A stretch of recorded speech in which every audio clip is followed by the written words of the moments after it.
Il y a un vol de bijoux d'environ 15 000 qui s'est produit à Place Centre-Ville, Jonquière. Ce qu'il y a de particulier, c'est que ça s'est passé en plein pendant les heures d'ouverture du commerce, à la toute fin de la journée. Selon les policiers, le malfaiteur a réussi à s'emparer de 2 plateaux remplis de bijoux.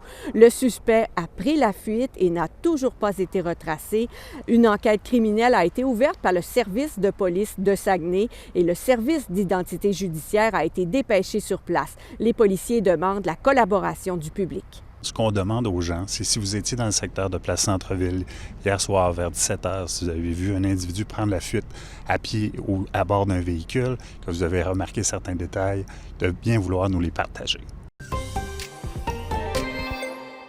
On le sait, c'est pas un bon moment pour se présenter dans les urgences en ce moment parce qu'il y a beaucoup de gens malades, même si la situation dans la région est meilleure que celle dans d'autres parties du Québec.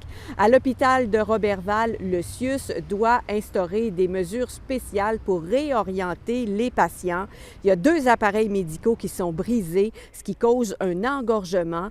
Il s'agit d'un appareil de biochimie qui sert à analyser certains échantillons sanguins et aussi le tomodensitomètre qu'on appelle aussi le TACO.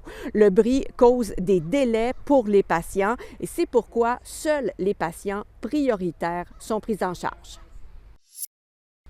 Le directeur général et entraîneur-chef des Saguenayens de Chicoutimi, Yannick Jean, fonde de grands espoirs pour le reste de la saison, surtout que l'équipe trône au sommet du classement de la Ligue de hockey junior Maritime Québec et même au sommet du classement de la Ligue canadienne.